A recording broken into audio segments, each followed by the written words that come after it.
I'm Olivia Johnson, 28, and 3 months ago, I became a military widow when my husband Marcus was killed in action overseas. While I was still drowning in grief, his parents cornered me at the funeral reception with devastating words. "You were never good enough for our son, and you don't deserve a penny of his benefits." They claimed I was a gold digger who trapped their precious boy, that our 2-year marriage was somehow invalid, and that I should do the right thing and walk away from everything Marcus left behind. Their cruelty shattered what was left of my heart, but as I uncovered the truth about their real motives and Marcus's final wishes, I realized this wasn't just about money. It was about honor, love, and a promise I made to my husband that I was finally ready to keep. Before we jump back in, tell me where you're tuning in from, and if this story touches you, make sure you're subscribed because tomorrow I've saved something extra special for you. If you've ever felt judged or dismissed during your darkest hour, like this video. The phone call came at 2:47 a.m. on a Tuesday in March. I remember the exact time because I was staring at the clock, unable to sleep again, when the shrill ring cut through the silence of our small apartment. The voice on the other end was professional. Distant, a casualty notification officer who delivered the words that would shatter my world. "Mrs. Johnson, I regret to inform you that your husband, Staff Sergeant Marcus Johnson, was killed in action during a convoy operation in Afghanistan." Everything after that became a blur of official procedures and suffocating grief. The flag-draped coffin, the military honors, the sound of taps echoing across Arlington National Cemetery. I moved through those days like a ghost, my nursing scrubs replaced by a black dress that felt foreign against my skin. Marcus's deployment photo sat on our dresser throughout those awful weeks, him in his desert camouflage uniform, his arm around me, both of us smiling at the camera before he left for what we didn't know would be his final tour. In the photo, his eyes crinkled at the corners the way they did when he was truly happy. I used to trace that smile with my finger every morning, whispering prayers for his safe return. His parents, Robert and Margaret Johnson, arrived from Ohio 3 days after I received the news. I expected comfort, shared grief, maybe even the family connection I'd always hoped for. Instead, I got cold efficiency and thinly veiled accusations. Margaret swept into our apartment like she owned it, rearranging funeral flowers and making decisions without consulting me. Robert stood in the corner, his jaw set in disapproval, examining our modest home with the same expression he'd worn when Marcus first introduced me. "This is quite small," Margaret had said, running her finger along our kitchen counter. "Marcus always said he wanted something bigger when he got out of the service." I bit back the urge to tell her that Marcus loved our little place, that he'd called it perfect for starting a family. Instead, I focused on the overwhelming task of planning a funeral for a man who was supposed to come home to me. The viewing was the hardest part. Seeing Marcus in his dress uniform, so still and pale, nothing like the vibrant man who used to dance with me in our tiny kitchen while dinner burned on the stove. I stood beside the casket for hours, accepting condolences from his military brothers, fellow nurses from the hospital where I worked, and neighbors who barely knew us but came anyway. That's when I first noticed the whispers. Margaret and Robert huddled with relatives I'd never met, speaking in low tones that stopped whenever I approached. I caught fragments. "Too young. Barely knew him. Convenient timing." At the time, I thought they were processing their own grief. I had no idea they were building a case against me. The funeral reception was held at the American Legion Hall, a modest venue filled with military families and hospital staff. I sat at the head table, staring at my untouched plate of casserole and dinner rolls, when Margaret and Robert flanked me like predators cornering prey. Their words hit me like physical blows, each accusation more devastating than the last. But it was Robert's final statement that broke me completely. "Marcus was our son first, and we know what's best for his legacy."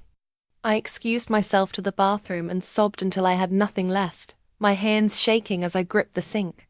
When I finally emerged, most of the guests had gone home, leaving me alone with my grief and the terrible realization that my husband's Family saw me as the enemy. That night, I sat in our empty apartment, surrounded by sympathy cards and wilted flowers, holding Marcus's deployment photo against my chest. The silence was deafening without his voice. His laughter, his presence filling every corner of our small space. I had no idea that this was just the beginning. Sitting alone in our apartment after the funeral, I found myself staring at Marcus's wedding ring, the simple gold band he'd left on our dresser before deployment, promising to wear it again when he came home. The ring caught the lamplight as I turned it over in my palm, remembering the day we'd chosen it together at a small jewelry store downtown. Marcus and I had met 18 months before his death in the emergency room where I worked as a trauma nurse. He'd come in with a training injury, a dislocated shoulder from a particularly rough combat exercise. Most soldiers were stoic patients, but Marcus had been different. He'd joked with me while I took his vitals, asking if all angels wore scrubs or if I was special. That's the worst line I've ever heard, I'd told him, trying not to smile. Good thing I've got better material, he'd replied, wincing as the doctor reset his shoulder. How about dinner to make up for my terrible introduction? 3 dates later, I was completely smitten. Marcus had this way of making every moment feel important. Whether we were sharing pizza at a hole-in-the-wall restaurant or walking through the park at sunset. He listened when I talked about my patients, my dreams of maybe becoming a nurse practitioner someday. He told me about his plans after the military, maybe law enforcement or teaching, something that would let him serve his community. I want to build something real, he'd said one evening as we sat on my apartment balcony. A family, a home, something that matters. When he proposed after just 8 months together, it felt right despite the timeline. He was scheduled for deployment, and we both knew the risks. The ring was modest. He apologized for not being able to afford something bigger, but I loved it because he'd chosen it with such care. My parents want to meet you before I ship out, he'd mentioned casually one weekend, but I caught the tension in his voice. The meeting had been a disaster from the moment I walked into their pristine suburban home. Olivia Johnson, a former bank manager who now spent her time organizing church committees, looked me up and down like I was wearing the wrong uniform. Robert, a retired factory supervisor, gave me a firm handshake, but his smile never reached his eyes. So, you're a nurse, Margaret had said over dinner, making it sound like I'd confessed to robbing banks. That's certainly practical. Olivia's one of the best trauma nurses at Memorial, Marcus had said proudly. She saves lives every day. How? Nice, Robert had replied, but his tone suggested it was anything but. They'd peppered me with questions that felt more like an interrogation. Where was I from? What did my parents do? How long had I known Marcus?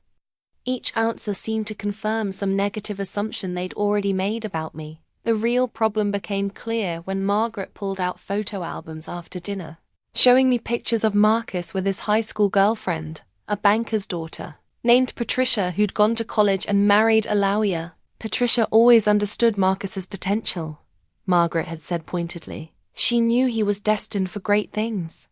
Marcus had squeezed my hand under the table, but I could see the discomfort in his eyes.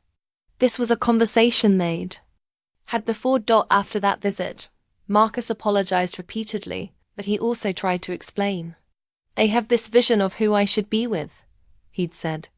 Someone from our hometown, someone they've known forever. They don't understand that love doesn't work that way.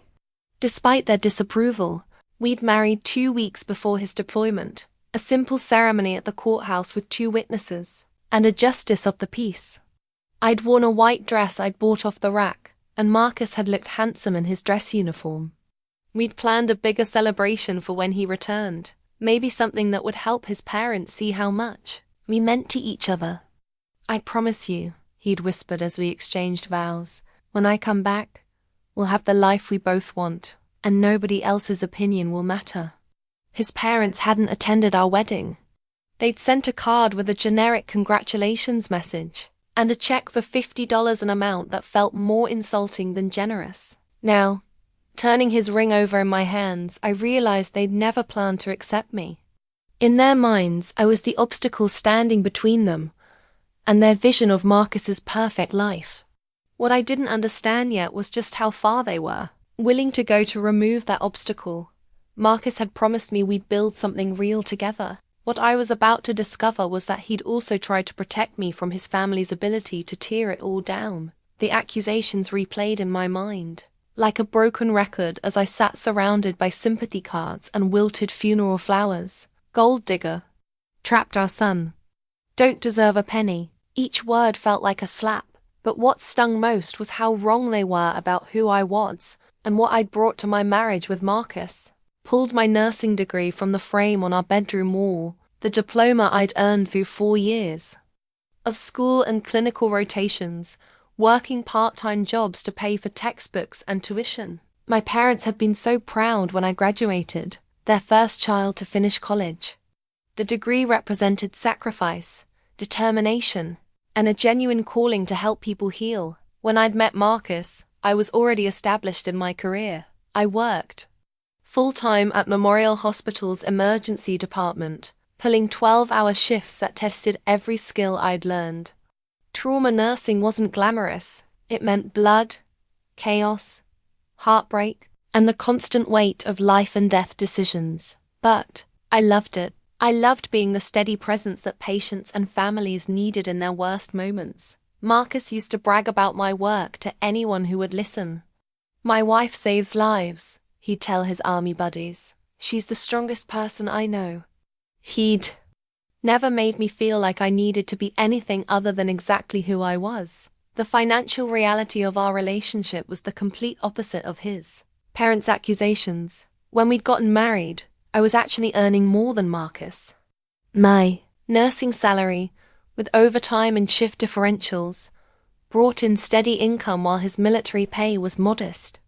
We'd combined our finances, completely joint checking account, shared bills, mutual decisions about spending. I'd never asked Marcus for money.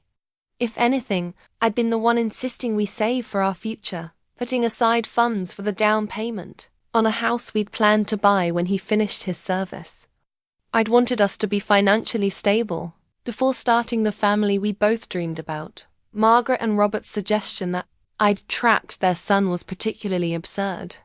Marcus had been the one pushing for marriage before his deployment. I'd actually suggested we wait until he returned, worried that we were moving too fast, but he'd been insistent.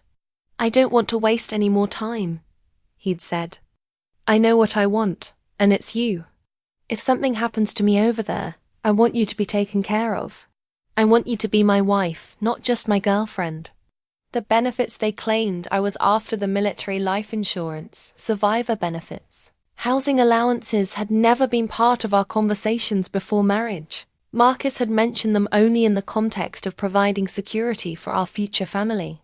"If we have kids someday, I want to know they'll be okay no matter what," he'd explained. I'd signed the marriage certificate because I loved him, not because I'd calculated the potential financial advantages of becoming a military spouse. The idea that I'd viewed our relationship as some kind of investment strategy was not only insulting, it was completely false. But as I sat there analyzing their accusations, a darker realization began to take shape. For Margaret and Robert to make such specific claims about benefits and money, they had to have been thinking about Marcus's financial situation in detail. They knew exactly what was at stake if something happened to him. I'd been focused on the emotional cruelty of their words, but now I wondered about their timing. Why bring up money and benefits at Marcus's funeral? Why make sure I understood that they viewed me as undeserving? I walked to our small desk and pulled out the folder where Marcus had kept our important documents: marriage certificate, insurance policies, bank statements. Everything was in order, everything legally binding. My name was on every relevant document as his spouse and primary beneficiary. Looking at those papers, I realized that Margaret and Robert hadn't been expressing grief-fueled anger at the funeral reception. They'd been delivering a warning.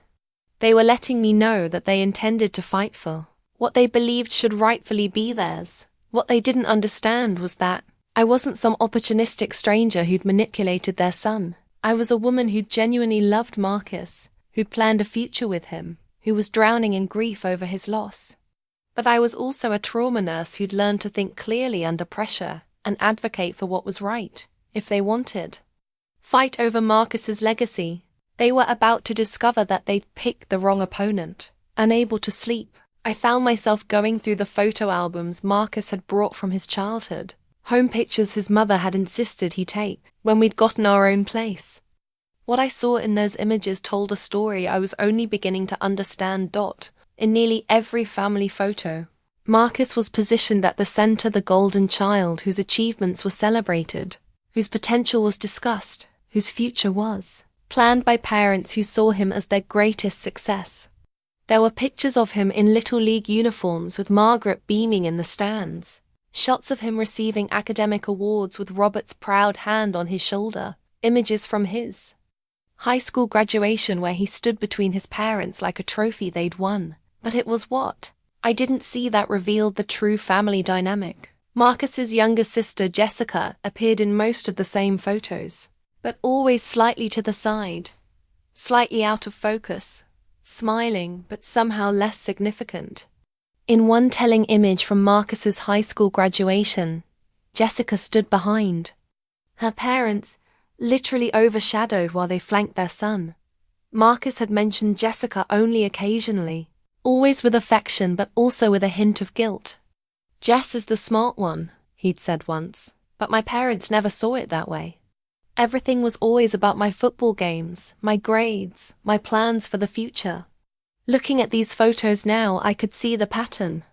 Margaret and Robert hadn't just favored Marcus, they'd built their entire identity around his success. He was their investment, their proof of good parenting, their ticket to the kind of respect they craved in their smaller, higher community. When Marcus had joined the military, instead of going to college, I remembered him telling me about the initial disappointment. "They wanted me to use my football scholarship," he'd explained. "But I needed to serve first, to prove myself in a different way." Even his decision to enlist had eventually become another source of parental pride. Their son, the war hero, brave soldier serving his country. The controlling nature of their relationship with Marcus became clearer as I studied these images. In every picture where Marcus stood with a girlfriend, Margaret positioned herself prominently in the frame, as if asserting her primary claim to his attention. I found photos of him with Patricia, the banker's daughter Margaret had mentioned so pointedly during our first meeting. In those images, Margaret's smile was genuine, warm, approving. There were no photos of Marcus with me in these albums. I began to understand that Margaret and Robert's rejection of me wasn't really about my background or my worthiness as a person. It was about control. They'd spent Marcus's entire life directing his choices, celebrating his achievements as reflections of their own success, and planning his future according to their vision of what would bring honor to the Johnson family name. I represented something they couldn't control, a choice Marcus had made independently, a love that had developed without their input or approval, a future that would center around our relationship rather than their continued influence over their son. The phone calls Marcus had mentioned during our relationship made more sense now. "My mom wants to know when you're going to finish nursing school and think about something more prestigious," he'd told me once. Another time, "Dad thinks I should consider officer training so I can provide better for a family." They'd been managing his life from a distance, trying to guide his decisions even while he was deployed overseas. What struck me most as I looked through these photos was how isolated Marcus must have felt carrying the weight of his parents' expectations. He'd been their perfect son, their source of pride, their hope for elevation in their community. But he'd also been trapped by that role, unable to disappoint them without feeling like he was destroying their dreams. That's why our marriage had been such a threat. It wasn't just that they disapproved of me personally, though they clearly did. It was that marrying me represented Marcus's final step toward independence, his declaration that he would build his own life according to his own values rather than theirs. I closed the photo album and sat in the silence of our apartment, finally understanding what I was really up against. This wasn't just about grief or money, or even family disapproval.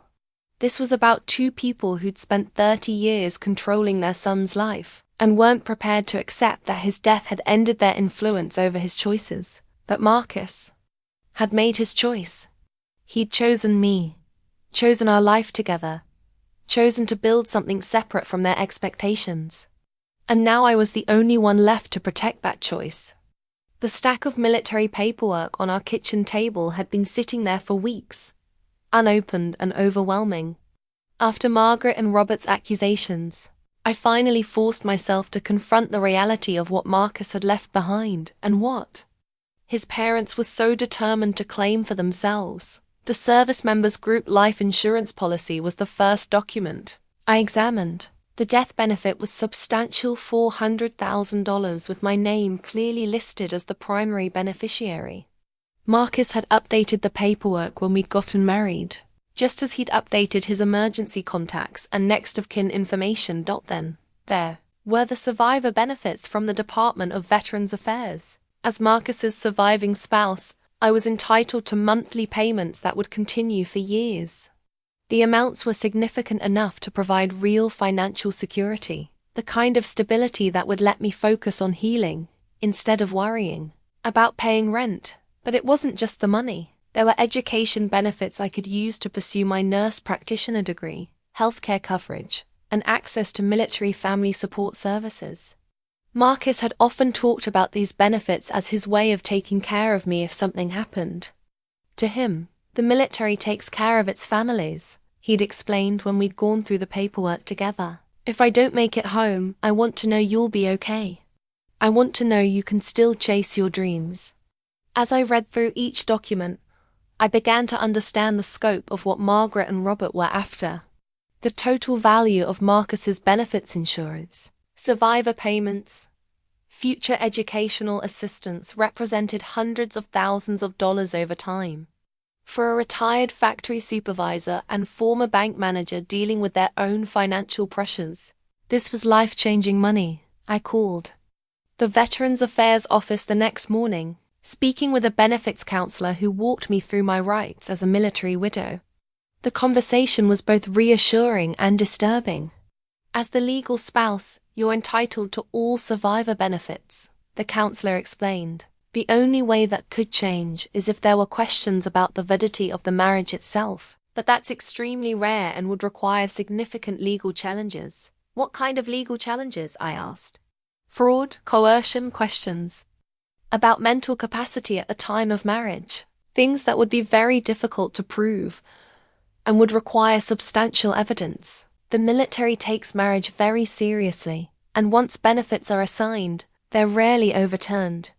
The counselor's words gave me some comfort, but they also confirmed my growing suspicion about Margaret and Robert's strategy. They couldn't simply claim that Marcus would have wanted them to receive his benefits. The law was clear about spousal rights, but they could try to argue that our marriage had been somehow invalid, or that I'd manipulated Marcus into marrying me. That evening, I spread all the paperwork across our living room floor, creating a timeline of Marcus's financial decisions. Every change he'd made to his beneficiary information had been done properly, with official witnesses and military personnel to verify his identity and intent. He'd even written letters to accompany some of the updates, explaining his decisions in his own words. One letter, attached to his life insurance policy update, was particularly clear. I am updating my beneficiary information to reflect my marriage to Olivia Johnson. She is my wife and the person I want to provide for in the event of my death. This is my decision, made without coercion or pressure from anyone. Reading Marcus's words, written in his careful handwriting, I felt a mixture of love and determination. He'd been thinking about my future, about protecting me from exactly the kind of challenge his parents were now mounting. He'd understood his family well enough to know that his death might bring out their worst instincts. But there was something else in the paperwork that caught my attention, a reference to additional documents that Marcus had filed with the base legal office. According to the records, he'd visited the Military Legal Assistance Office just before his final deployment, but the nature of that visit wasn't specified in the benefits paperwork. I made a note to follow up on that information. If Marcus had taken additional legal steps to protect his wishes, I needed to know about it. The more I understood about his planning, the better I could honor his intentions and defend against his parents' attempts to override his decisions. Looking at the financial reality spread out before me, I realized that Margaret and Robert's accusations about me being a gold digger were projection.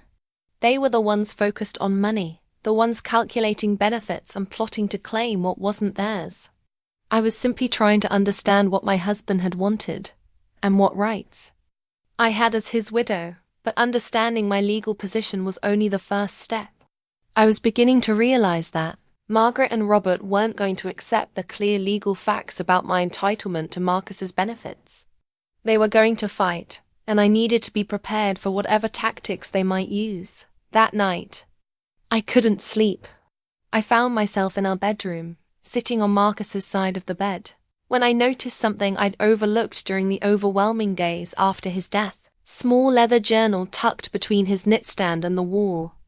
My hands shook as I pulled it free, recognizing his handwriting on the cover. Deployment Journal, Afghanistan 2023. Marcus had always been a writer, someone who processed his thoughts and feelings on paper. During high school, he'd kept a journal that helped him work through the pressure his parents put on him about grades and football. I'd encouraged him to continue writing during deployment as a way to stay connected to his thoughts and feelings while dealing with the stress of combat. The first entries were routine descriptions of the base, his fellow soldiers, the strange rhythm of military life in a war zone. But as I read deeper, I found passages that revealed Marcus's growing awareness of his family's true nature and his determination to protect our relationship from their interference. Called home today and talked to Mom and Dad. Read one entry from 2 months before his death. They're still asking questions about Olivia, how long we've been together, what her family is like, whether we're really compatible. I tried to explain that she's the best thing that's ever happened to me, but they don't want to hear it. Mum actually asked if I was sure I wasn't just lonely and making a mistake. It's like they can't accept that I might know my own heart. Another entry, dated just 6 weeks before the incident that killed him, was even more revealing. Had another conversation with Dad about my future plans. He keeps talking about what I should do when I get out of the service, as if he gets to decide. He mentioned Patricia again. Apparently she's divorced now, and Mom thinks we might reconnect. I told him I'm married and happy, but he just said, "You're young, son. People change. Sometimes I think they believe they own my life." But it was an entry from just 3 weeks before his death that made my heart race. I've been thinking a lot about what would happen to Olivia if something happened to me over here. I know my parents would try to make things difficult for her. They've never accepted her, and I don't think they ever will. I need to make sure all my paperwork is in order, that my wishes are crystal clear. Olivia deserves better than having to fight my family while she's grieving. The journal revealed a Marcus I'd always known, but never fully appreciated. Man who understood his parents' limitations and was actively working to protect our relationship from their control. He'd seen this situation coming and had been taking steps to prevent it. Talked to the legal office today about wills and beneficiary forms. Another entry read. The paralegal was really helpful, explained that military spouses have strong legal protections, but that families sometimes try to challenge things anyway. I told her about my parents' attitude toward Olivia, and she suggested some additional steps I could take to make my intentions absolutely clear. I found myself crying as I read his words, not just from grief, but from overwhelming love for this man who'd been thinking about my welfare even while facing daily danger in a combat zone. He'd understood his parents better than I'd realized, and he'd been working to shield me from exactly what I was now experiencing. One of the last entries was dated just 5 days before his death. Got another care package from Mum today, along with a letter asking again about my plans for after deployment. She actually suggested that Olivia and I might benefit from some time apart, that maybe I should come home to Ohio first to think things through. I wrote back and told her clearly that Olivia is my wife and my priority, that when I come home, I'm coming home to her. I also told her that I've made sure Olivia will be taken care of if something happens to me, and that my decisions are final. The final entry, written the day before the convoy mission that took his life, was brief but powerful. Mission tomorrow. Feeling good about the team and our preparation. If something goes wrong, I want Olivia to know that every decision I've made about our life together has been because I love her and believe in our future. My parents may never understand, but that's their loss. She's my family now. Reading those words, I felt Marcus's presence in our bedroom as if he was sitting beside me. He'd known his parents well enough to predict their behavior, and he'd loved me enough to try to protect me from it. But more than that, he'd seen our marriage as the beginning of his real life, his chance to build something separate from his parents' expectations and control. I closed the journal and held it against my chest, finally understanding that this battle with Margaret and Robert wasn't just about money or benefits. It was about honoring Marcus's choice to put our marriage first, to prioritize our future over their vision of his life. He'd tried to protect me from this fight, but now that it was here, I owed it to him and to us to see it through. The phone calls started 3 days after the funeral. At first, they seemed like normal check-ins from grieving in-laws, but the tone shifted quickly from sympathy to interrogation. "Olivia, dear, we're just concerned about you being all alone in that apartment," Margaret said during the first call. "Have you given any thought to what you'll do next? Maybe it would be better if you moved back home with your parents while you figure things out." "I am home," I replied, looking around our small living room. "This is where Marcus and I built our life together." "Oh, honey, but that was when Marcus was coming back. Now everything's different, isn't it?" The calls came daily, sometimes twice a day. Margaret would ask about my plans, my finances, whether I was thinking clearly about my future. Robert would get on the line to discuss practical matters, suggesting I might be happier in a fresh start somewhere else, away from painful memories. Then the text messages began. At first, they seemed supportive. "Thinking of you today. Hope you're taking care of yourself. Margaret, let us know if you need anything. We're here for you. Robert." But within a week, the messages became more pointed. "Have you thought about what Marcus would really want for you? He always said he wanted you to be happy. We've been talking to other military families. Some widows find it easier to start over completely. Remember, Marcus always put family first. We're all the family he has left now." The implication was clear. They were positioning themselves as Marcus's real family while suggesting I was an outsider who should gracefully exit the picture. The most disturbing message came on a Tuesday evening while I was working a late shift at the hospital. "We know you loved Marcus, but love sometimes means letting go. Think about what's best for everyone." I stared at that text for a long time, my hands shaking with anger and disbelief. They were asking me to walk away from my own marriage, to abandon my legal rights, to pretend that my relationship with Marcus had been less important than their role as his parents. When I didn't respond to their pressure campaign, they escalated their tactics. Margaret called my supervisor at the hospital, expressing concern about my emotional state and suggesting I might not be fit for work while grieving. She presented herself as a caring mother-in-law worried about my well-being, but the message was clear. She was trying to undermine my professional stability. Robert went further, calling our apartment complex to ask about my lease agreement and whether I was having trouble making payments. He told the manager that he was family and was concerned about my ability to maintain the apartment on my own.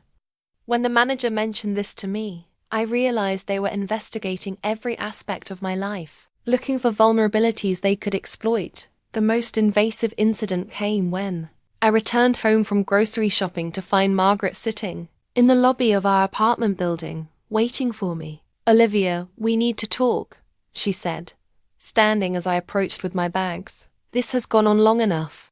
"What has gone on long enough?" I asked, my voice tight with controlled anger. "This fantasy that you can just continue living Marcus's life without him. You're a young woman, you have your whole future ahead of you. Don't you want to find someone who can actually be there for you?" "Marcus is there for me," I said. "He made sure I'd be taken care of. That's what husbands do. That's what you don't understand, Margaret replied, her voice becoming harder. Marcus was our son before he was your husband. We knew him for 28 years. You knew him for 18 months. We understand what he would really want. He married me, I said simply. That's what he wanted. Marriages can be mistakes, especially when people are young and scared about deployment. We think Marcus might have made some hasty decisions there. He would have reconsidered if he'd come home. Standing there in my apartment lobby, holding grocery bags while my mother-in-law suggested that my marriage had been a mistake, I felt something shift inside me. The grief that had been consuming me for weeks was joined by something else. A determination to fight for what Marcus and I had built together. I need you to leave, I said quietly. And I need you to stop calling, stop texting, and stop investigating. My life, we're family, Olivia. We just want what's best for everyone. What's best for everyone is respecting Marcus's choices and the legal documents he signed. He made his decisions as an adult, and I'm going to honor them.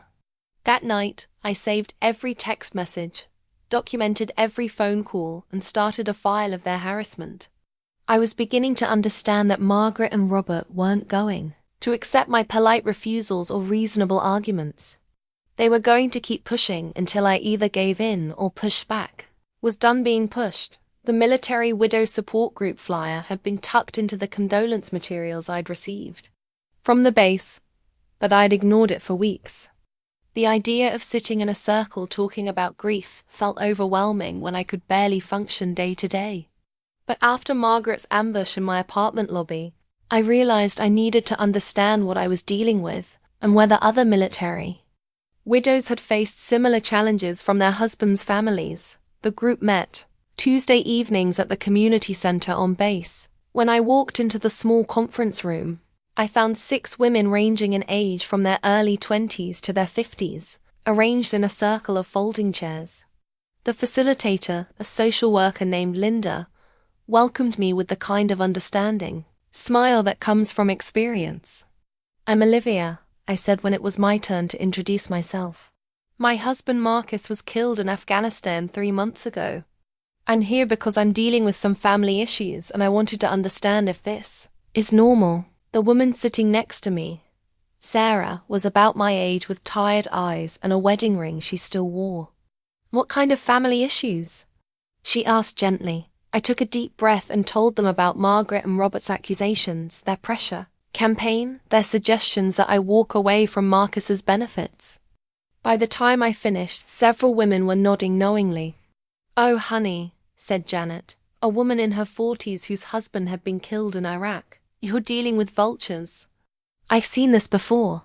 My mother-in-law tried something similar, added Maria, whose husband had died in training accident. She actually hired a lawyer to challenge my benefits, claiming I'd manipulated her son into marrying me. What happened? I asked. She lost badly, but not before she put me through hell for 6 months. She even convinced some of my husband's friends that I was being greedy, that a real widow would share the benefits with his family. Linda leaned forward. What you're describing, Olivia, is unfortunately not uncommon. When there are substantial survivor benefits involved, families sometimes convince themselves that they have a claim to those resources, especially if they disapproved of the marriage. The thing is, Sarah said, they're usually desperate about something. My mother-in-law was facing foreclosure on her house. She saw my survivor benefits as her salvation, not as my husband's way of taking care of me. Have you looked into their financial situation? Asked Carmen, an older woman whose husband had been a career soldier. Because I guarantee you, there's a reason they're pushing so hard. I admitted that I hadn't investigated Margaret and Robert's finances, that their behavior suggested they were motivated by more than just grief or concern for Marcus's legacy. Here's what I learned, Maria said, pulling out a small notebook. Document everything. Every phone call, every text, every time they show up uninvited. If they escalate to legal challenges, you'll need evidence of harassment. Janet nodded. And understand that they're counting on you being too grief-stricken to fight back. They think if they pressure you enough while you're vulnerable, you'll just give in to make them go away. But here's the thing they don't understand, Carmen added. Military widows are stronger than they look. We've been dealing with uncertainty and stress for years. We know how to survive. Linda pulled out a resource sheet.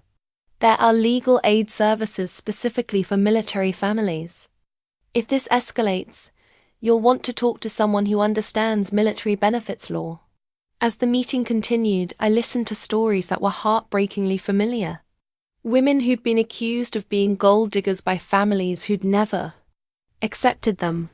Widows who'd been pressured to share survivor benefits with parents or siblings who claimed greater need. Stories of harassment, legal challenges, and attempts to invalidate marriages. But I also heard stories of women who'd fought back and won, who'd protected their rights and honored their husbands' wishes despite family pressure. These women had found ways to grieve while also defending themselves, to heal while also standing strong. The hardest part, Sarah told me as we walked to our cars after the meeting, is realizing that you can't grieve in peace. You have to be strong when all you want to do is fall apart. How do you do both? I asked. You remember that your husband chose you, she said. He married you. He made you his beneficiary. He trusted you with his legacy. Fighting for those choices isn't about money. It's about love.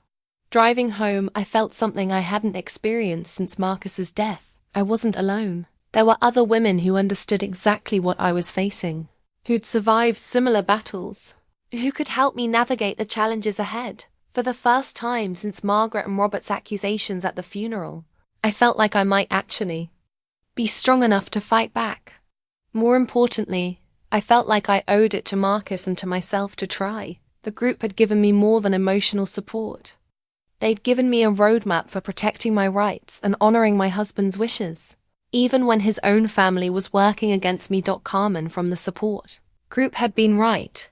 There was always a financial motivation behind this kind of family pressure. Armed with that insight, I decided to investigate Margaret and Robert's situation. If I was going to defend myself against their accusations, I needed to understand what was really driving their behavior. I started with social media. Something that felt strange and invasive but necessary. Margaret's Facebook page was public, filled with posts about church activities and family updates. But as I scrolled back through several months of posts, a pattern emerged that told a different story than her carefully curated image. 6 months before Marcus's death, she'd posted about Robert's early retirement from the factory, celebrating his well-deserved rest. But reading between the lines of subsequent posts, it became clear that his retirement hadn't been voluntary. References to challenging times and requests for prayers about difficult decisions suggested financial stress. More telling were the posts about their home improvements and purchases that had continued even after Robert's job loss. New furniture, a kitchen renovation, a vacation to Florida, all posted with cheerful updates that didn't match their reduced income situation. I found Robert's LinkedIn profile, which confirmed that he'd been laid off from his supervisor position 6 months ago and had been unsuccessfully searching for work since then. At 62, he was struggling to find new employment in a competitive market, but the most revealing information came from an unexpected source. Marcus's sister Jessica called me on Thursday evening, the first time I'd heard from her since the funeral. Olivia, I need to talk to you about something, she said, her voice tight with stress. It's about my parents and what they're doing to you. We met for coffee the next day at a small cafe downtown. Jessica looked exhausted, her usually neat appearance disheveled in a way that suggested she hadn't been sleeping well. I know what they said to you at the funeral, she began. And I know they've been calling you, pressuring you about Marcus's benefits. They think I don't deserve them, I said. That's not what this is really about, Jessica replied. They're in serious financial trouble, Olivia. Dad lost his job 6 months ago, and instead of cutting back on spending, they kept living like nothing had changed. They've been using credit cards to maintain their lifestyle, thinking he'd find another job quickly. She pulled out a piece of paper, bank statements and credit card bills that painted a dire picture. Margaret and Robert were carrying over $80,000 in credit card debt. Their mortgage was behind by 3 payments, and they borrowed against Robert's retirement fund. "How did you get these?" I asked. "Dad asked me to co-sign for a loan last month." When I saw their financial situation, I was shocked. They're facing bankruptcy, Olivia. They could lose the house. The numbers were staggering.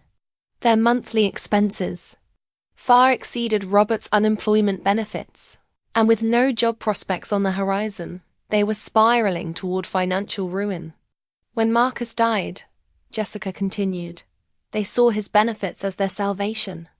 Mom actually said to me, 'This could solve all our problems if that girl would just be reasonable.' They want me to share the benefits with them. They want you to sign them over completely. Mom has this idea that since you're young and working, you don't really need the money. She's convinced herself that Marcus would want his parents taken care of first." The revelation was both shocking and clarifying. Margaret and Robert's accusations about me being a gold digger were pure projection. They were the ones focused on money, the ones who'd calculated the value of Marcus's death benefits and decided they deserved them more than his wife. "There's more," Jessica said quietly. "They've been talking to other family members, trying to build support for challenging your claim to the benefits. Uncle Tom thinks you should share, and Aunt Linda said something about how young wives sometimes don't understand family obligations." "Family obligations?" I repeated, anger rising in my voice. "They're creating this narrative that you're being selfish, that a good wife would put Marcus's family first. They're not telling anyone about their debt or their real motivations." Jessica reached across the table and took my hand. "I want you to know that I think what they're doing is wrong. Marcus loved you, and he made his choices clearly. That they're desperate, and desperate people do terrible things." Driving home from our meeting, I felt a mixture of anger and clarity.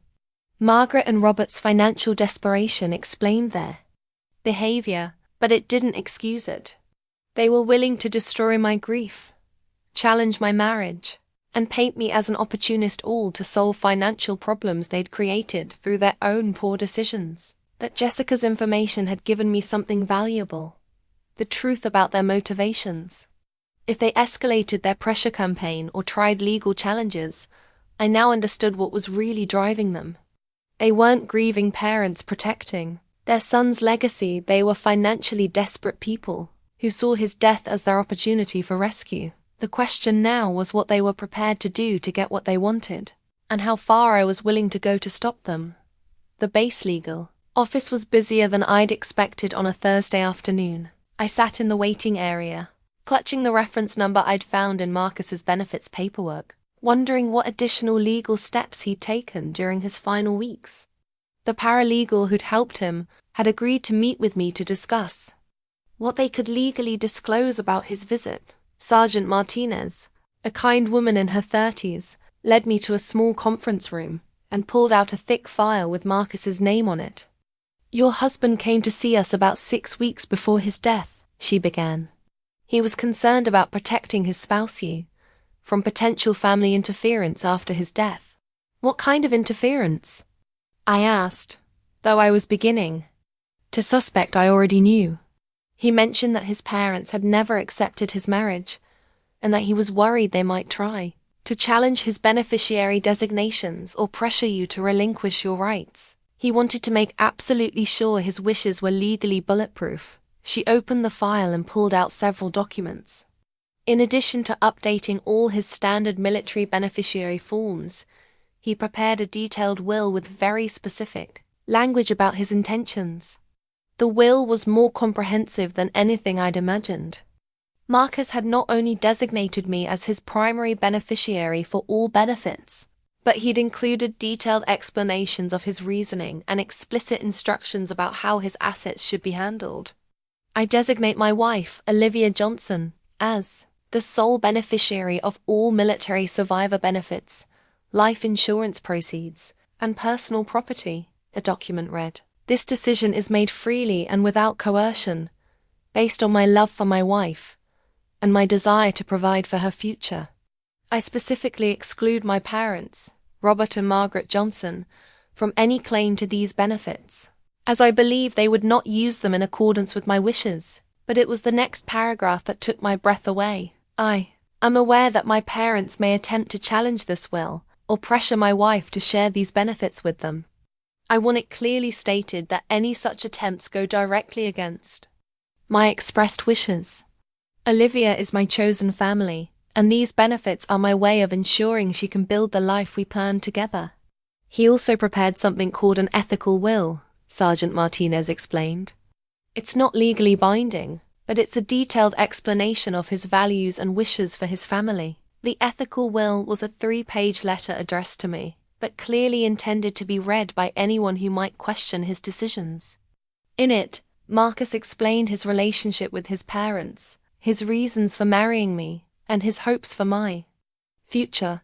My parents are good people who love me, but they have never understood that I needed to build my own life separate from their expectations, he'd written. They disapproved of my marriage to Olivia because they couldn't control it, not because there was anything wrong with her or our relationship. Olivia is the strongest, most caring person I've ever known, and she deserves every protection I can provide. The letter continued, if something happens to me, I know my parents will struggle with grief, and that grief might make them act in ways that aren't consistent with their better natures. But I need everyone to understand that Olivia is not responsible for managing their emotions or sacrificing her security to ease their pain. She is my wife, and my responsibility is to her. But it was the final paragraph that made me cry. Olivia, if you're reading this, it means I didn't make it home to you. I'm sorry for that, more than you'll ever know. But I want you to know that every decision I made about our life together was because I believed in our future. Don't let anyone make you feel guilty for accepting what I've given you.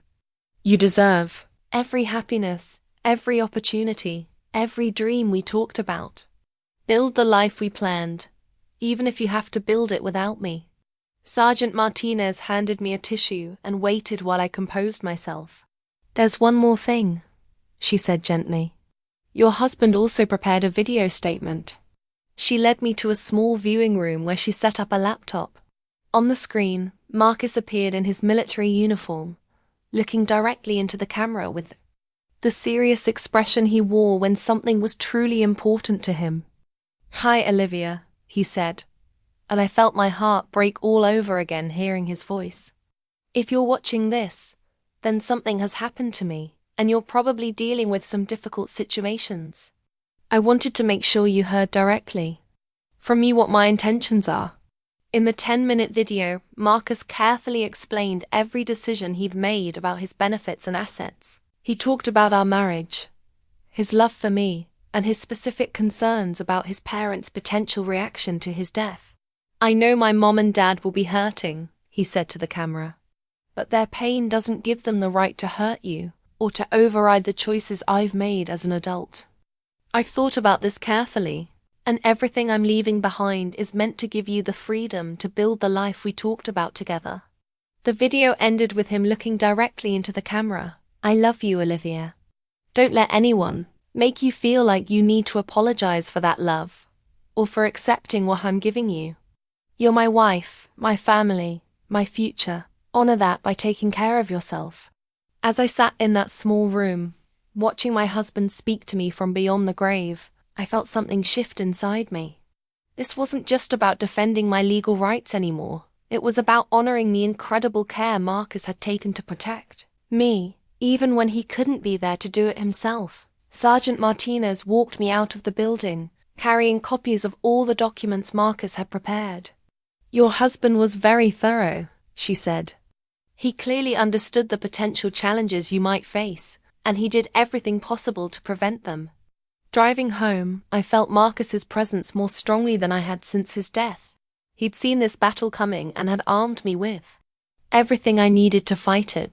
Now it was my responsibility to use the tools he'd given me to protect the future he'd worked so hard to secure. The legal threat letter arrived on a Monday morning, delivered by certified mail with the return address of Hoffman and Associates, Attorneys at Law, Dayton, Ohio. My hands shook as I signed for the envelope, knowing that Margaret and Robert had escalated their pressure campaign to the next level. The letter was professionally written, but filled with accusations that made my blood boil. According to their attorney, I had exercised undue influence over Marcus during our brief marriage, convincing him to alter his beneficiary designations under circumstances that suggest coercion and manipulation. They were formally challenging the validity of our marriage and requesting that all survivor benefits be frozen pending a legal investigation. But it wasn't just the legal challenge that shocked me, it was the personal attacks woven throughout. The document. The letter claimed that I had isolated Marcus from his family and manipulated a young soldier facing deployment stress. It suggested that our marriage had been hasty and ill-considered, and that Marcus would have undoubtedly reconsidered his decisions if he had survived his deployment. The most insulting paragraph accused me of taking advantage of military benefit systems designed to protect legitimate military families, and suggested that awarding survivor benefits to someone who had known Marcus for such a brief period would be contrary to the intent of military family support programs. I called the number on my legal aid referral sheet, desperate to understand what I was facing. The attorney, Rebecca Chun, agreed to meet with me that afternoon. "This is largely a fishing expedition," she explained after reviewing the letter. "They're hoping to intimidate you into settlement or to find some procedural irregularity they can exploit. But the legal standard for overturning military beneficiary designations is extremely high." "What would they need to prove?" I asked. "Essentially, they'd need to show that your marriage was fraudulent, that Marcus was mentally incapacitated when he made his designations, or that you coerced him in some way. The fact that he visited the base legal office weeks before his death and prepared detailed documentation of his intentions makes their case very weak." But Rebecca also warned me that weak legal cases could still cause significant damage. "They're probably hoping you'll agree to share the benefits to avoid the stress and expense of fighting. That's often what happens in these situations." The harassment campaign intensified immediately after I received the legal letter. Margaret and Robert began calling my workplace, my neighbors, and even my parents, spreading their version of events and painting me as a manipulative opportunist who was cheating their son's memory. My supervisor at the hospital called me into her office on Wednesday. "Olivia, I've received several calls from people claiming to be concerned about your emotional state and your ability to handle patient care responsibilities. I want you to know that I don't give these calls any credence, but I need to document that we've discussed it." "What exactly are they saying?"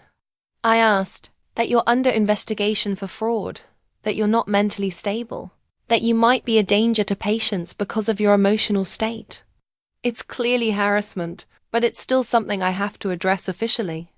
My elderly neighbor, Mrs. Patterson, mentioned that a well-dressed woman had come by asking questions about me and Marcus, claiming to be concerned about my welfare. She seemed very interested in whether you had visitors, whether you seemed stable, whether anyone had seen you arguing with your husband before he deployed. Mrs. Patterson told me, but the most disturbing incident came when I arrived home from work to find Robert sitting in his rental car outside my apartment building. When he saw me, he got out and approached. "Olivia, this has gone far enough," he said. "You need to understand that we're not going to back down." "Neither am I," I replied, keeping my distance and pulling out my phone to record the conversation. "You think you knew our son, but you didn't. You were a phase, a distraction while he was dealing with deployment stress. If he'd come home, he would have realized his mistake. He married me, Robert.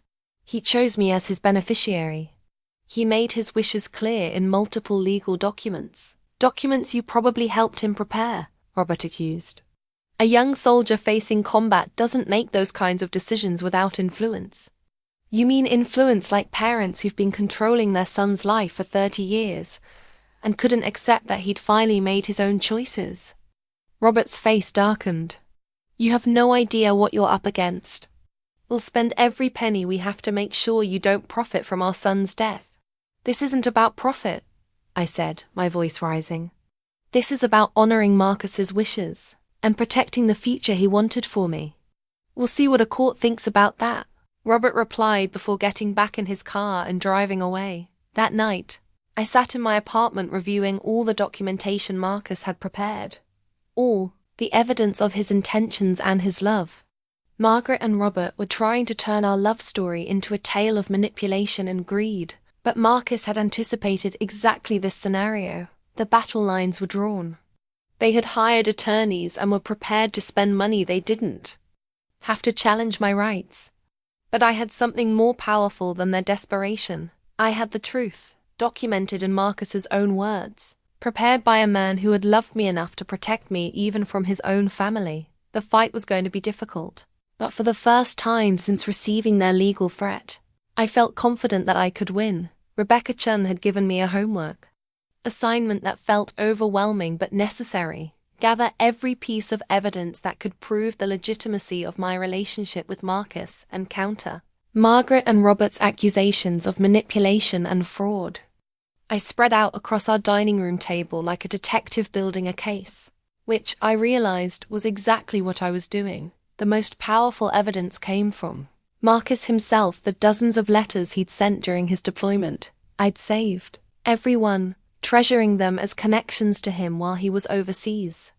Now, reading them with a legal perspective, I could see how clearly they documented his genuine love and his independent decision-making. Olivia, I miss you more every day, read one letter from 2 months before his death.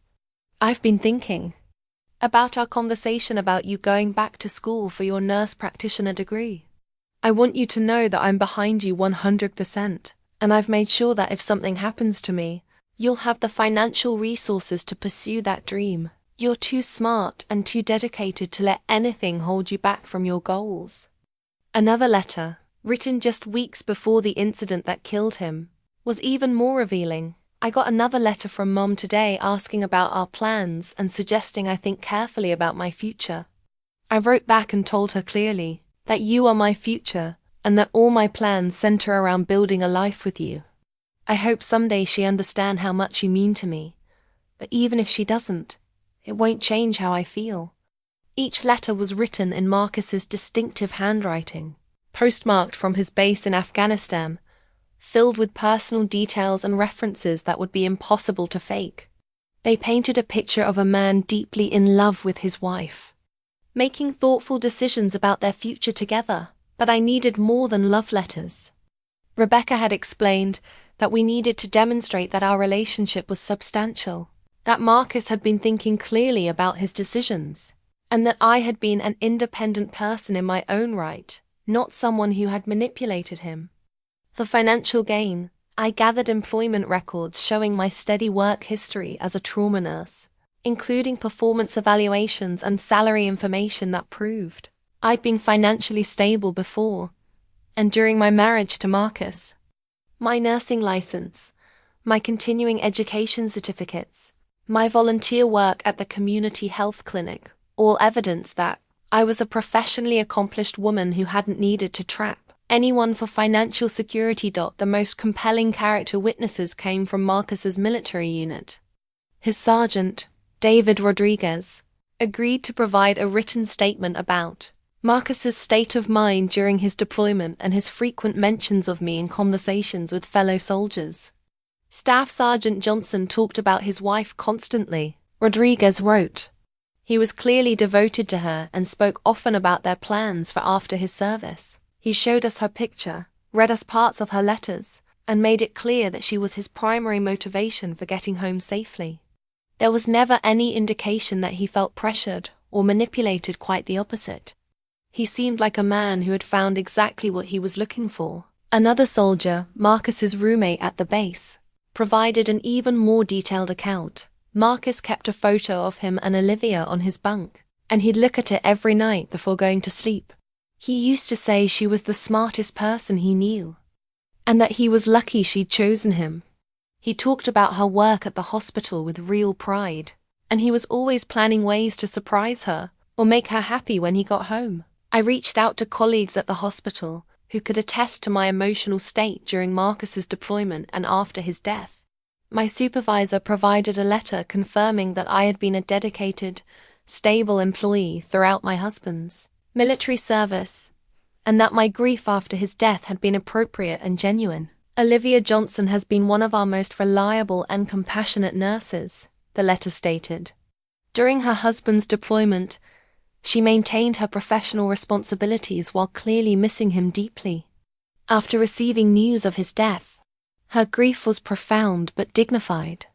At no time have I observed behavior suggesting instability, manipulation, or inappropriate focus on financial matters. Perhaps most importantly, I documented the timeline of Marcus's legal preparations.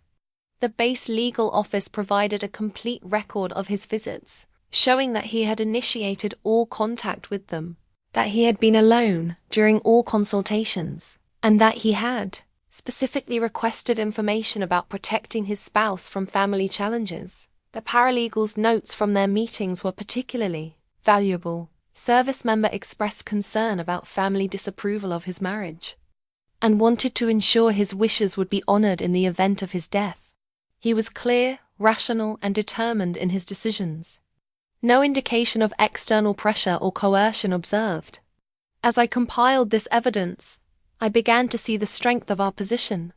Margaret and Robert's accusations painted me as a manipulative opportunist who had somehow tricked their son into marriage and benefits designations. But the documentary evidence showed something completely different: a genuine relationship between two adults who had made thoughtful decisions about their future together. Marcus's own words, preserved in dozens of letters and official documents, told the real story.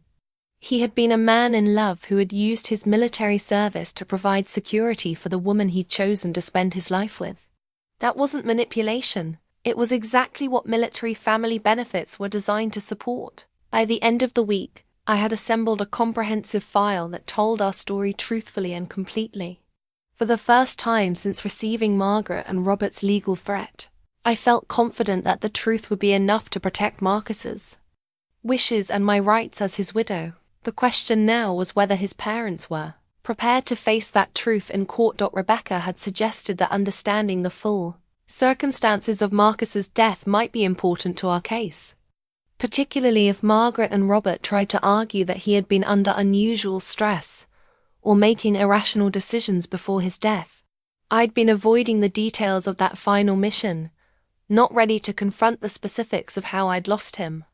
But building our legal defense meant facing every aspect of what had happened. The military investigation report was more detailed than I'd expected. I sat in Rebecca's office as she walked me through the official findings, her voice gentle but professional as she explained the events of March 15th, the day that had changed my life forever. Marcus's convoy had been returning from a supply mission when they encountered an improvised explosive device on a road they'd traveled safely dozens of times before. The initial blast had disabled the lead vehicle and injured 2 soldiers, but it was what happened next that revealed the full measure of Marcus's character. According to witness statements, Rebecca read from the report, Staff Sergeant Johnson immediately took charge of the evacuation efforts. Despite being in the blast zone and under potential threat of secondary explosions, he organized the rescue of the injured soldiers from the disabled vehicle. The report detailed how Marcus had coordinated with the other convoy vehicles to establish a security perimeter while personally carrying one of the wounded soldiers to safety. He had then returned to the blast site to retrieve sensitive equipment and ensure that no one was left behind. The second explosive device detonated while Staff Sergeant Johnson was conducting final security checks, the report continued. His actions directly resulted in the successful evacuation of 2 injured soldiers and the protection of classified materials.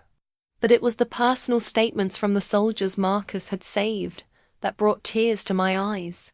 Corporal Jennifer Hayes, one of the soldiers he'd rescued, had written a detailed account of his actions that day.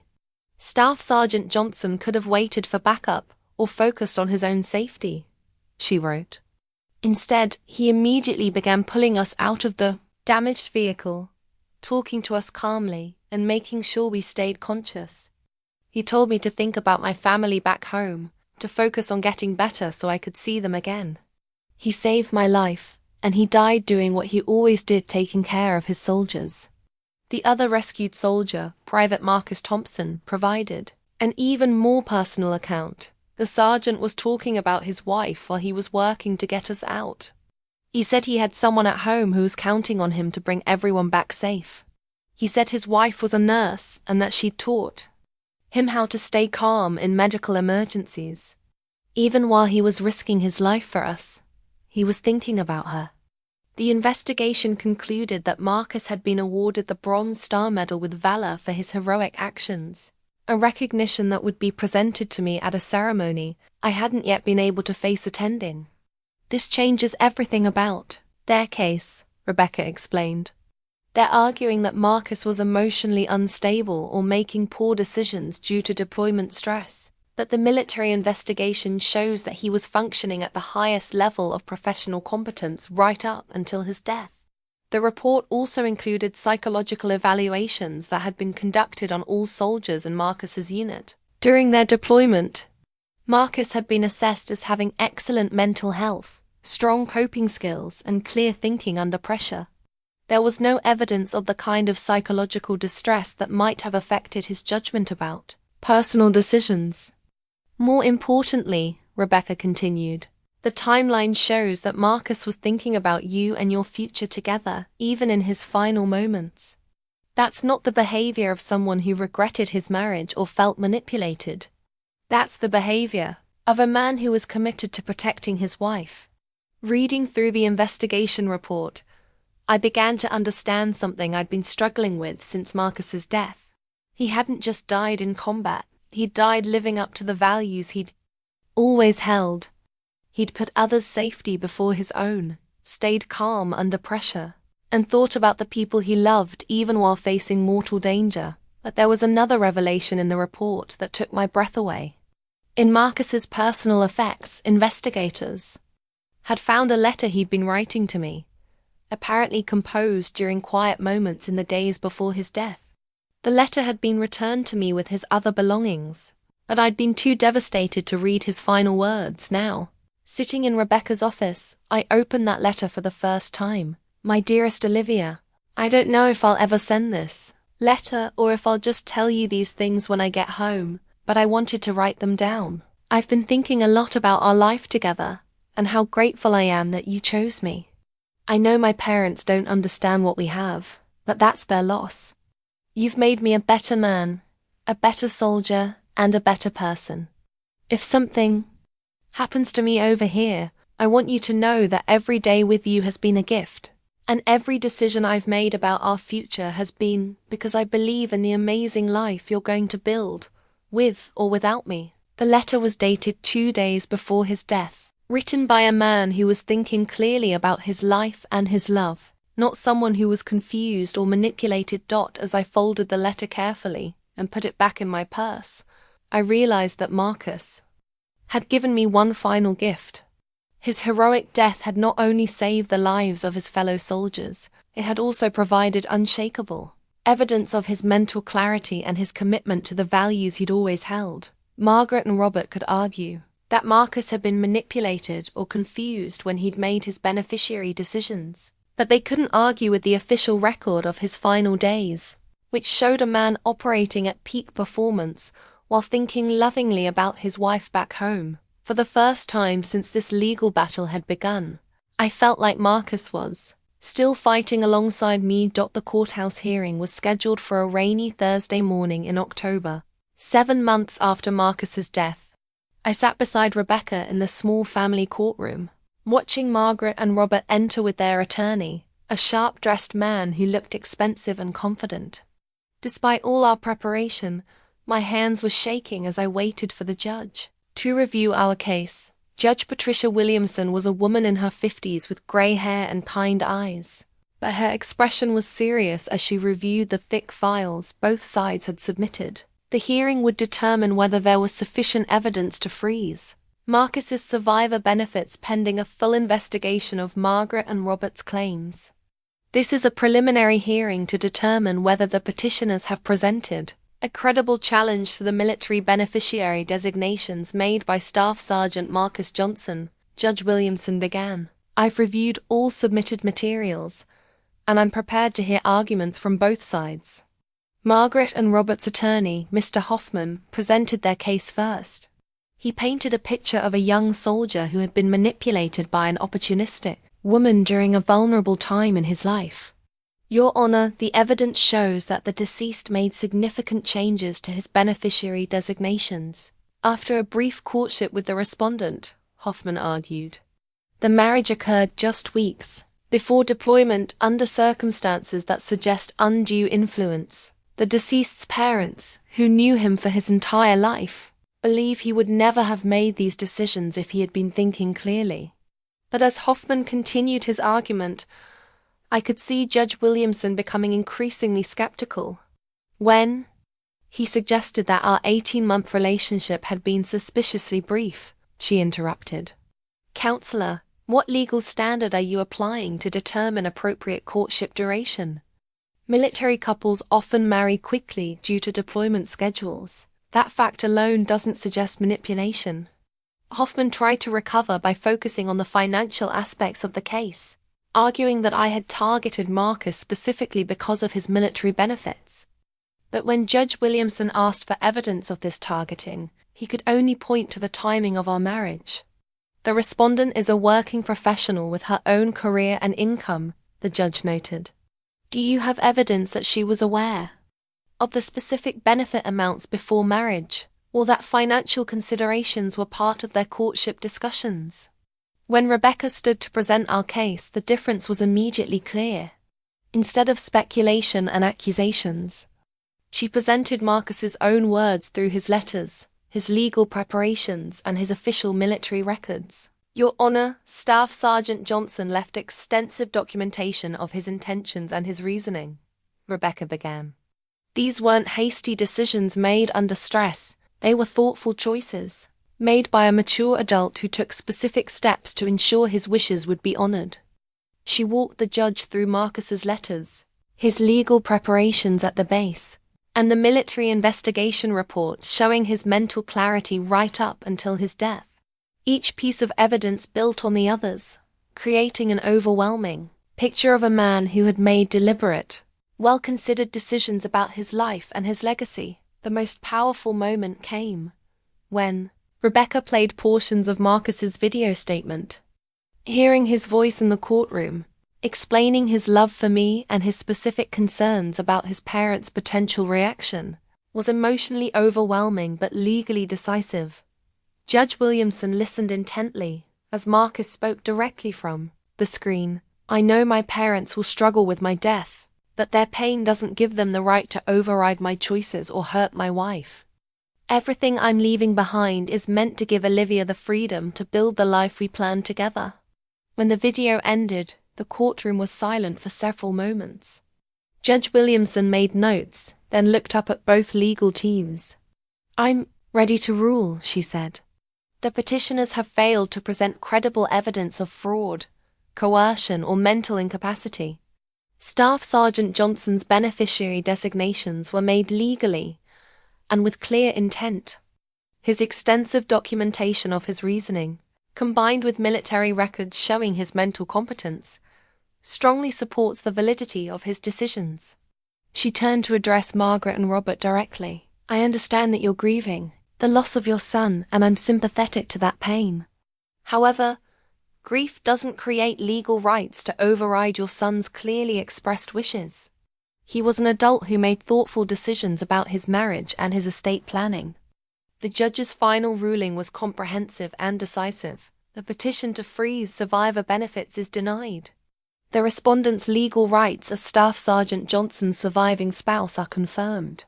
Furthermore, given the lack of credible evidence supporting the petitioner's claims, and awarding attorney fees to the respondent. As the gavel fell, I felt a mixture of relief, vindication, and profound sadness.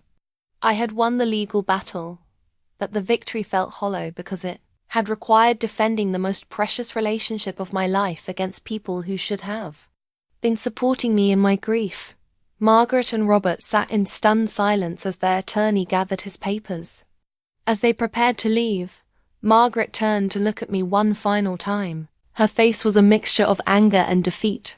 But I thought I saw something else there too, perhaps the first glimmer of recognition that they had been wrong. Outside the courthouse, Rebecca congratulated me on the victory, but I felt emotionally drained rather than celebratory. I had protected Marcus's wishes and secured my legal rights, but the battle had cost me the possibility of any relationship with his family. As I drove home through the October rain, I thought about Marcus and how proud he would have been that his careful planning had worked exactly as he'd intended. He had protected me from his family's grief-driven desperation, and his love had prevailed even in a courtroom where that love had been questioned and attacked. The legal victory was complete, but now I faced a different challenge: figuring out how to move forward and build the life that Marcus had sacrificed so much to make possible. The sealed letter had been sitting on my kitchen counter for 9 months, untouched since the day I'd first mentioned it in my story. Marcus's final letter, marked for Olivia only, in his careful handwriting, had remained unopened through his funeral, through the harassment from his parents, through the legal battle that had consumed my life. I'd been afraid to read it, afraid that his final words might somehow change everything I thought I knew about our relationship. But sitting in my apartment after the court victory, surrounded by the legal documents that had vindicated our marriage, I finally felt ready to hear what Marcus had wanted to tell me in private. My hands trembled as I carefully opened the envelope, revealing 3 pages of his handwriting and a small item wrapped in tissue paper. "My dearest Olivia," the letter began, "if you're reading this, then my worst fears have come true, and I didn't make it home to you. I'm sorry for that, more than words can express.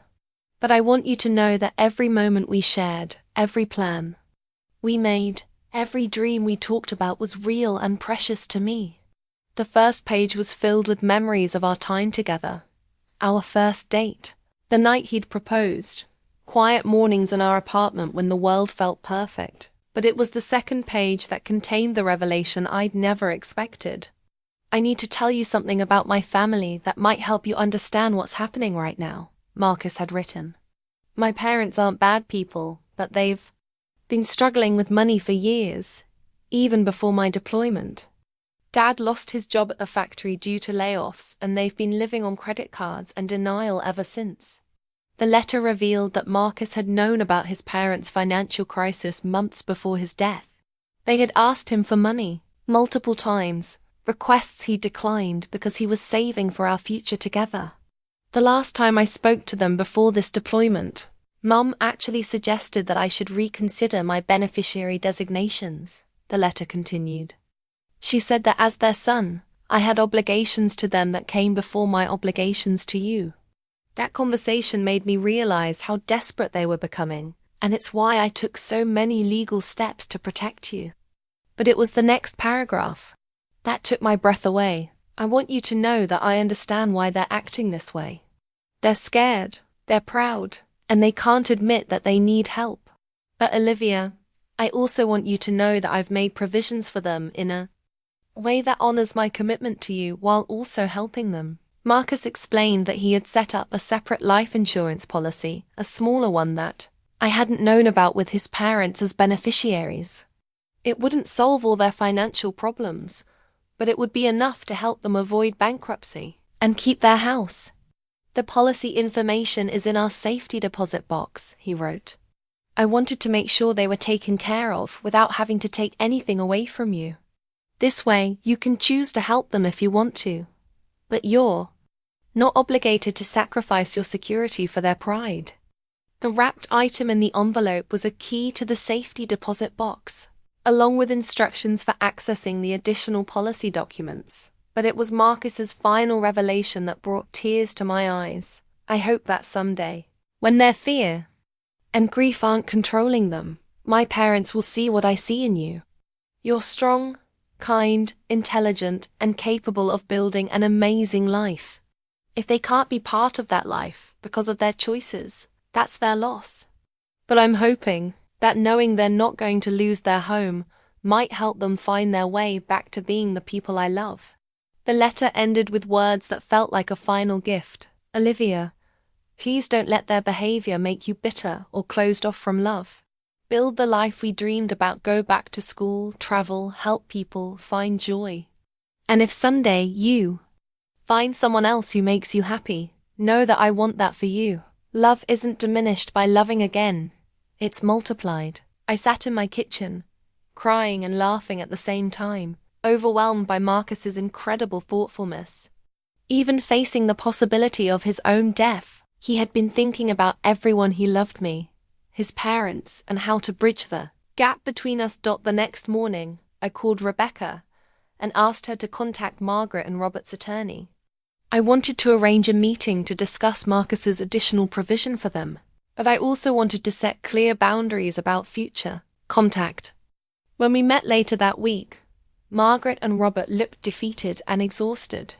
The legal battle had cost them money they didn't have, and the public nature of their accusations had damaged their reputation in their small community. Marcus left something for you, I said simply, sliding the insurance policy documents across the table. He knew you were struggling financially, and he wanted to help, but he also wanted to protect our marriage. Margaret's eyes filled with tears as she read the policy information. It was enough to pay off their credit cards and catch up their mortgage payments. Not a fortune, but a lifeline that would allow them to rebuild their financial stability. Why didn't you tell us about this before? Robert asked, his voice hoarse.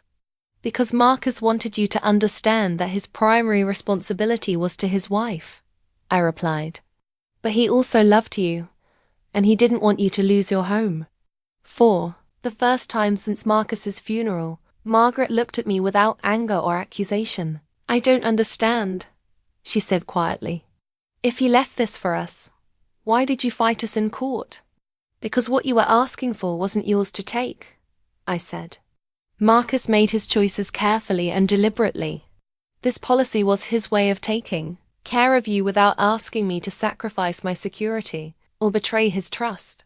The meeting ended with tentative understanding rather than reconciliation. Margaret and Robert accepted Marcus's gift, but we all knew that too much damage had been done for us to become the family Marcus had hoped we might be. But as I drove home, I felt something I hadn't experienced since his death: peace.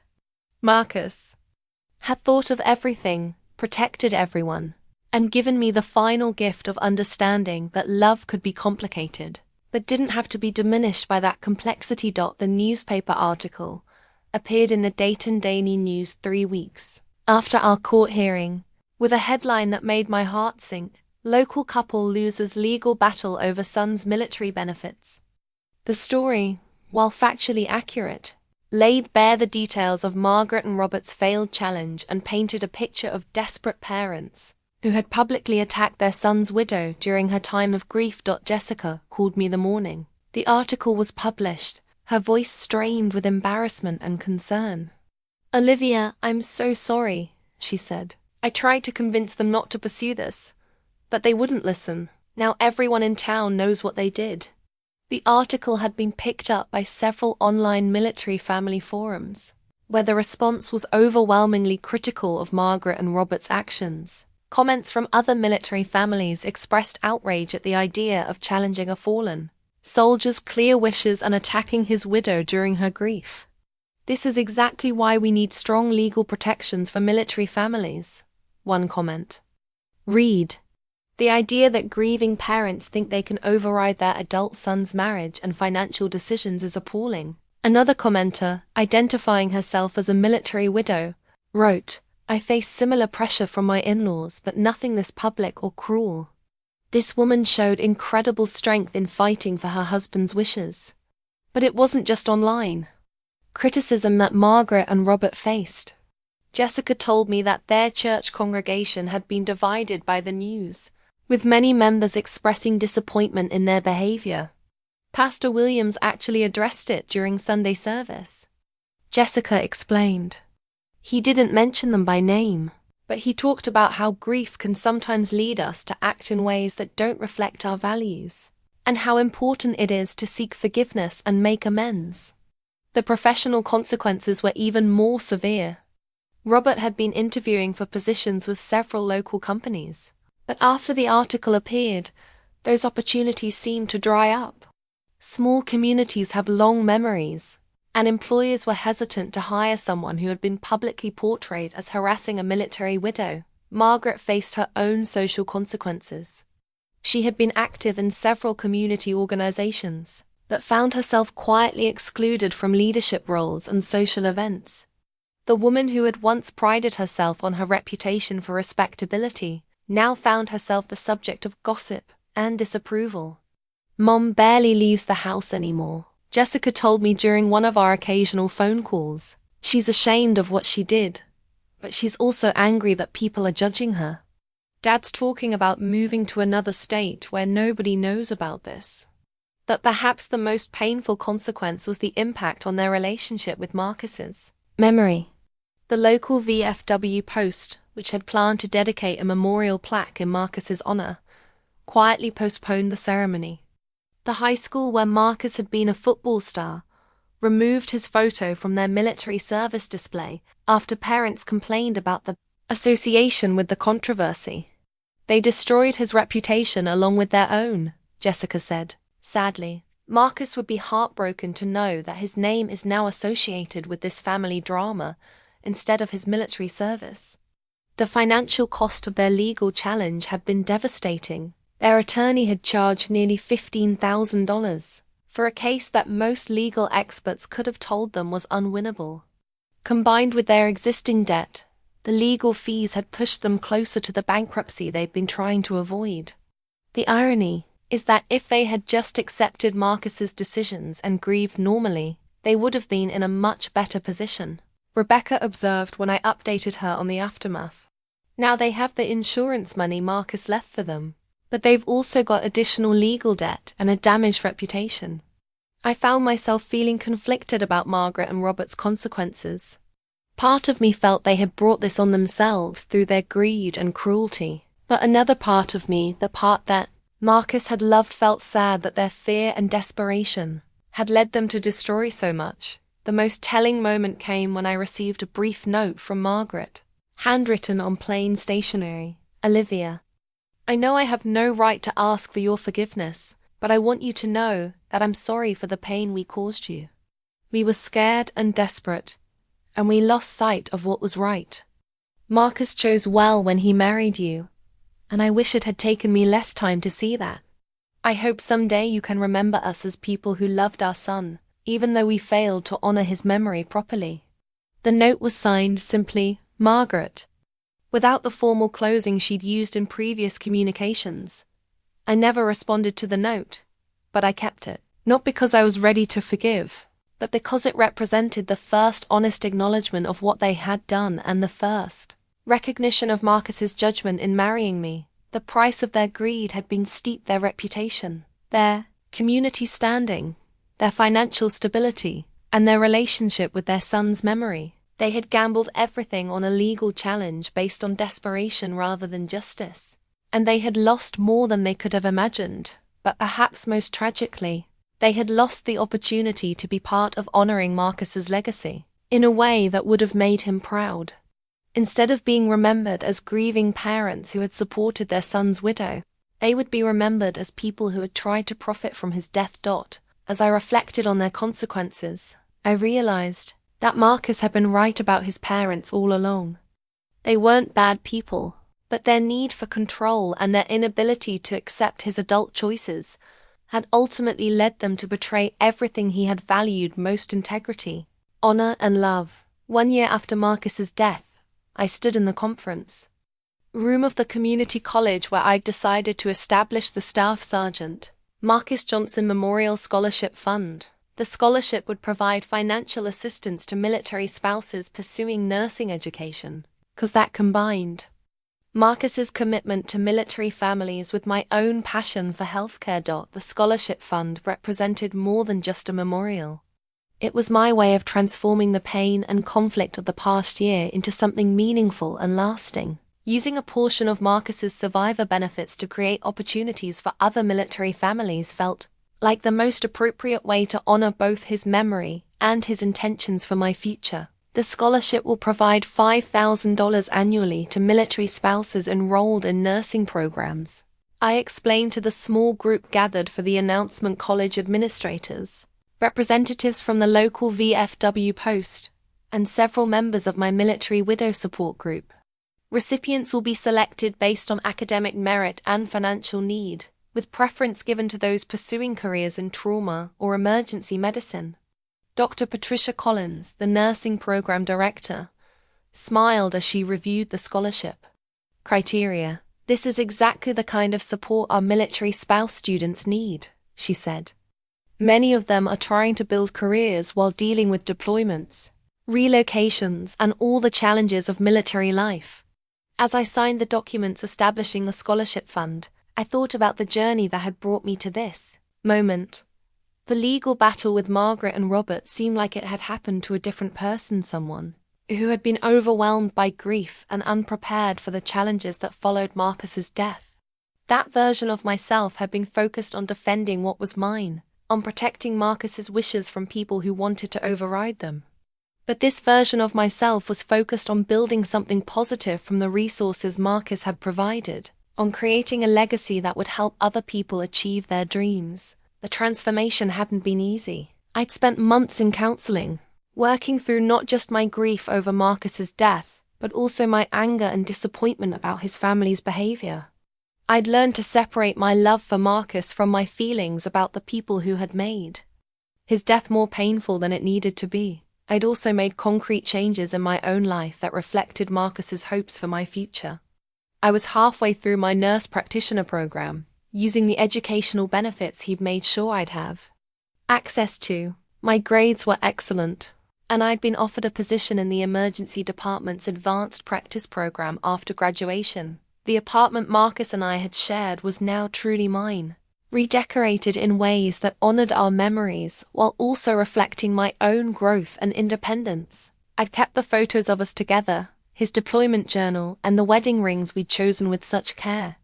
But I'd also added new elements: artwork from my travels, books for my graduate studies, plants that thrived in the sunlight that no longer felt too bright. 6 months earlier, I'd attended Marcus's Bronze Star ceremony, finally ready to accept the recognition of his heroism on behalf of our family.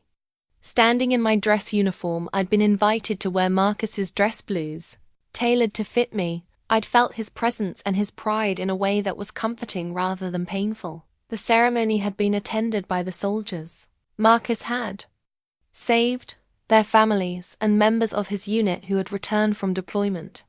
Hearing their stories about Marcus's leadership, his humor, and his dedication to his fellow soldiers had given me a fuller picture of the man I'd married and lost. "Your husband was the kind of leader who made everyone around him better," Corporal Hayes had told me after the ceremony. "He talked about you all the time, and it was clear that you made him better too." Those words had helped me understand something important about my relationship with Marcus, and about the legal battle I'd fought to protect it. Our marriage hadn't just been about love, it had been about two people who had brought out the best in each other, who had built something together that was stronger than either of us alone. As I left the scholarship fund announcement, I stopped by the cemetery where Marcus was buried. His headstone was simple, engraved with his name, dates, and military service information, but I'd added a small plaque beside it with words from one of his letters. "Every decision I made about our future was because I believed in the amazing life you're going to build." "I'm building it, Marcus," I said quietly, placing fresh flowers beside the headstone. "It's different than we planned, but I think you'd be proud of what it's becoming." Walking back to my car, I felt something I hadn't experienced since before his deployment: excitement about the future. I had meaningful work that was making a difference, educational goals that were within reach, and a sense of purpose that honored both Marcus's memory and my own dreams. The scholarship fund was just the beginning.